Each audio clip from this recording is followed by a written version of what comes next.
Comment les nouvelles technologies peuvent-elles nous aider à bien vieillir, à mieux vieillir, un enjeu qui nous touche tous, nous ou nos proches? Comment ces nouvelles technologies peuvent-elles nous aider à rester plus longtemps à notre domicile, par exemple? Quel rôle peuvent-elles jouer dans l'amélioration de notre santé? Voilà plein de questions pour Bertrand Muller. Bonsoir. Bonsoir Mathieu. Vous êtes directeur des opérations chez Facilien. C'est exact. On va dire que c'est quoi? Un projet global qui associe une start-up strasbourgeoise avec des acteurs historiques, on va dire, de la dépendance et du vieillissement, qui sont la BRAPA et le réseau APA.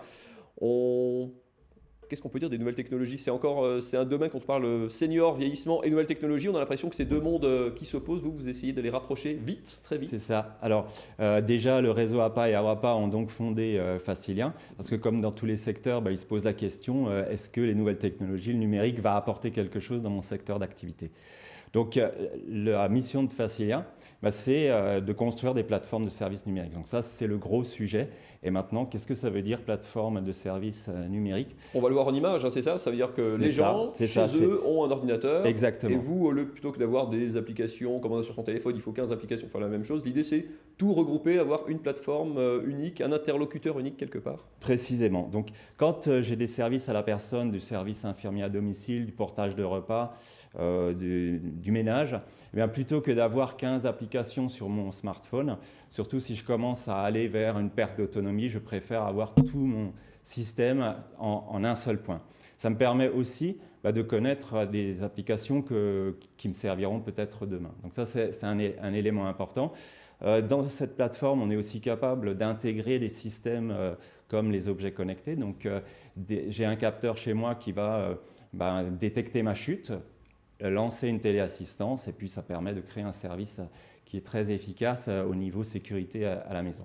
Tout ça est lié. L'idée, c'est aussi d'équiper parfois les gens ou les seniors, ou parfois moins jeunes, ça peut être des questions de handicap également. Ça veut dire aussi déjà proposer du matériel parfois adapté, smartphone adapté, tablette adaptée, ordinateur adapté. Effectivement, oui, nous avons aussi des tablettes et des smartphones adaptés avec des interfaces qui sont simplifiées pour que tout un chacun puisse utiliser ces systèmes. Même pour ma maman.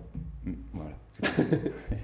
Et puis aussi, le fait d'avoir toutes ces applications sur un même point, ça veut dire qu'en fait, je vais pouvoir activer la communauté de mes aidants. Parce que j'ai mes aidants qui sont des professionnels, j'ai aussi mes aidants qui sont mon conjoint.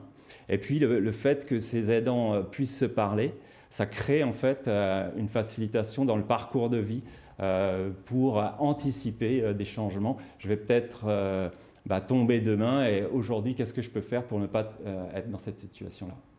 Il y a un autre sujet qui est vraiment très très important, c'est qu'aujourd'hui, on partage toutes nos données sur le net, dans nos achats, en utilisant les réseaux sociaux. On parle de données personnelles, là c'est vrai que, c'est ce que vous m'expliquiez tout à l'heure, c'est que il y a ce qu'on appelle les GAFA, hein, les grands groupes du web ont un peu pris la main là-dessus. La santé, c'est quoi?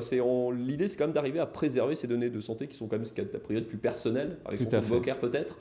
Comment on peut justement se préserver de ça? Justement, l'idée de ces plateformes, c'est qu'elles rapprocheront les opérateurs de services que sont les services à personnes, que sont les collectivités territoriales et les communes, les CCAS, vis-à-vis de leur public. Parce que si on laisse la chaise vide, en gros, les services à la personne vont arriver par ces plateformes parce qu'ils nous connaîtront très bien.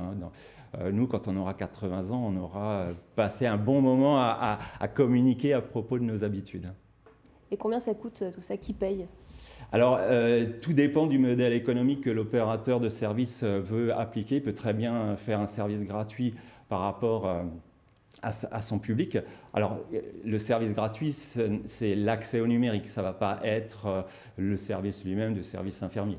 Mais par contre, il peut faire le choix, en faisant venir sur sa plateforme d'autres opérateurs de services, de monétiser en quelque sorte cet accès et cette visibilité auprès d'un public. Dans l'absolu, c'est ce dont on rêve tous, d'avoir un seul interface. Moi, quand je gère ma banque d'un côté, ma CPM de l'autre, ma mutuelle, là, quelque part, l'idée, on pourrait presque le décliner dans l'absolu à d'autres domaines. L'idée, c'est de tout regrouper sur un seul interface. Tout à fait. Mais c'est des choses qu'on fait. On a notamment un projet avec l'Office d'hygiène sociale en Lorraine, qui, lui, s'occupe de public du jeune à la personne âgée qui sont en situation de handicap, difficultés sociales ou de santé.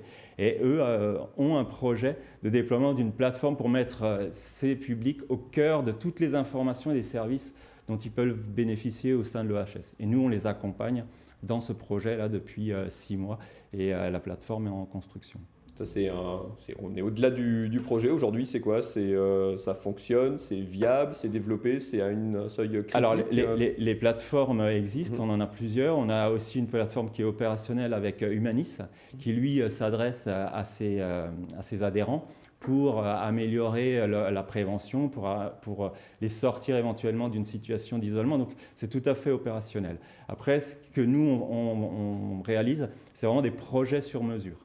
Donc on ne vient pas avec un système qui est complètement défini. Ça doit pouvoir s'adapter aux différents opérateurs. Ça s'adapte à tout. Et en effet, on travaille beaucoup en co-création avec nos clients. Merci beaucoup Bertrand Muller. Ça s'appelle Facilien. Peut-être que vous retrouverez ça, comme dit, il n'y a pas besoin d'être forcément âgé ou retraité. Comme dit, ça peut s'adapter à beaucoup de situations et beaucoup de publics. Merci beaucoup d'être venu nous présenter ce projet, qui est plus qu'un projet, cette oui, merci application. de m'avoir permis de présenter le projet.